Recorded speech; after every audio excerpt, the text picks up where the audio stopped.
I can finally see it.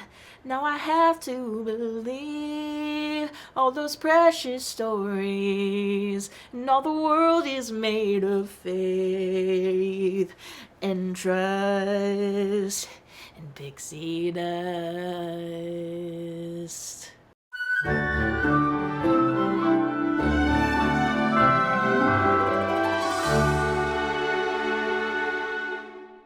Welcome back to Every Disney Movie Ever. My name is Jess and I'm watching Every Disney Movie Ever. Today I'm going to talk about Peter Pan in Return to Neverland. Return to Neverland is a 2002 animated theatrical release. It's directed by Robin Budd and Donovan Cook. Robin Budd is best known for Beetlejuice, Hotel Transylvania, the series, Producing Parker, and Wander Over Yonder. Donovan Cook is best known for Two Stupid Dogs, Rideshare, How to Land a Man, and Little Mermaid. There are 6 supervising animators, 4 of whom I've already covered in previous videos, so I'll list and link them in the description. The 2 I haven't covered are Peter Lemurse and Ryan O'Loughlin. Peter Lemurse is best known for the Mickey, Donald, and Goofy Three Musketeers movie, Aladdin and the King of Thieves, Winnie the Pooh and the Seasons of Giving, and this. Ryan O'Loughlin is best known for 9, Rise of the Guardians, The Croods, and Nomeo and Juliet. The film was edited by Anthony F. Rocco, who is best known for Bolt, Beauty and the Beast, Hercules, and a Goofy movie. The music was done by Joel McNeely, John Flansburgh, and John Linnell. Joel McNeely I've covered in a previous video, listen to the link in the description.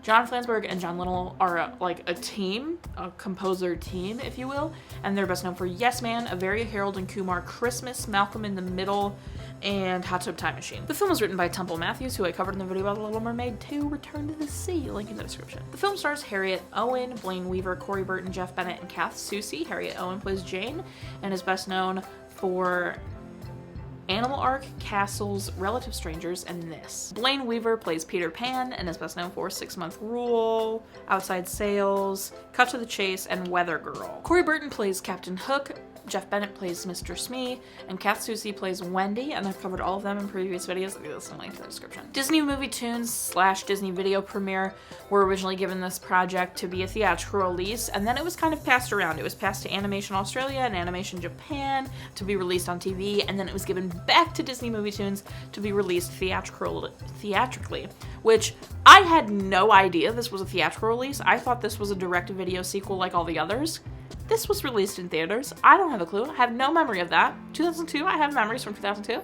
Had no clue this was in theaters. But I like Peter Pan, so it's not surprising. Like, I didn't like Peter Pan growing up. I wasn't a big Peter Pan fan. Still, I'm not the biggest Peter Pan fan. But so it makes sense that my mom would never take me to see this.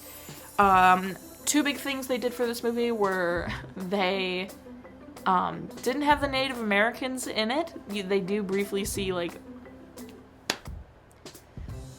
their location, but they didn't have them in it because of the controversy that the first one caused. And then they also gave the mermaids bras because they didn't want the controversy of that either. It was a $20 million budget and made $112.1 million in the box office, which is too bad. It's got a 46% on Rotten Tomatoes, and the consensus is it's kind of like a lackluster story and forgettable songs. I had no idea the songs I'll Try and The Second Star to the Right were from this movie, and for all you know, my age-ish people out there, if you had the Disney Mania CDs, you have the Jesse McCartney versions of these songs. And I thought they were just like Peter Pan related. Like obviously I knew they were Peter Pan related, The Second Star to the Right and I'll Try, but I didn't know they were from Return to Neverland. I thought they were just like Disney songs that had to do with Peter Pan. And I had only ever heard the Jesse McCartney versions of these songs, which are incredible. The Second Star to the Right, straight bop. By Jesse McCartney, and then his I'll Try makes me emotional every time. The part where it shifts and he does what I say him to be the I can finally see it. Oh, I am like almost moved to tears every time. He just sings the song so well. And so when I heard the woman in the song singing them, it felt like almost like anticlimactic in a way because they're much slower, they're a little different, they're not as like gravitas, I feel like. So I had no idea that those songs were from this movie, so like now it's like, oh, I love those songs. So like it was like a little like, oh, but Jess McCartney's songs better. Anyway, so this I have never seen. I don't know if I mentioned that. And then my only like know of it is that it was about Jane, Wendy's daughter, meeting Peter Pan. And I have originally been under the assumption that Peter Pan ends up staying to be with Jane, which I always like was salty about because I was a big Peter Wendy gal. But I think maybe Hook with Robin Williams is the one that made me think that. So then I just thought this did the same thing. So I was very pleasantly surprised at the end when he doesn't stay. I was very happy about that. We'll get there. Something that gave me the biggest laugh ever was the fact that Nana is Nana 2. Like, they didn't even name her anything else. It's just Nana 2 is her name, and that's everything to me. Also, for her to only be Nana 2, the first Nana had to be ancient. And that one has to not be young. Like, that's okay. Had to be some old dogs. Like, that's really good. Cass Soucy, I love you so much. You sound nothing like Catherine Beaumont. You did a good job, but you sound nothing like Catherine Beaumont, which disappointed me a little bit. Corey Burton did a great job as Hook. Jeff Bennett did a great job as Smee. They did a really, really fun time. Peter is much more empathetic in this movie than the original Peter Pan. You can really see these like moments that he like kind of feels bad for Jane. And then also like, I know it doesn't happen, but it felt like they were like pumping a little bit of like, ooh, they're a little like, ooh, they have little feelings for each other, like a little, and I didn't like that. I thought that was a little weird for them to be like pumping that, especially because Peter is obviously like Peter Pan. He's gonna stay in Neverland. He can fly, and like he's got Tink and all his friends now. Like he's not gonna leave them. But a line that brought me back to the original Peter in Peter Pan was when he said, "She's just jealous all the girls get like that around me." I was like, okay, Peter Pan's still Peter Pan. I would say, like, don't get salty at me. I think the plot's a little bit better than the first one because it is like straight, like it makes sense. There's a goal, there's things happening, like the background of it being like in the war when London is getting bombed, so good. But the story is like much more straightforward than the original Peter Pan, and the original Peter Pan was much more just like fun times in Neverland, only to be like, oh crap, we miss home, let's go.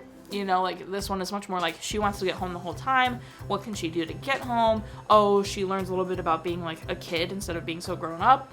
That's great. Let's go back home so she can spread that message and be good to her baby brother. Like, I really liked that. I thought that was good. It wasn't amazing by any means. I did cry though. So when Jane could fly, I was a little bit like, ooh, I'm a little emotional. Like, you guys know how I feel about kids getting to be kids. Like, it means very much to me that kids don't grow up too fast and they have a childhood.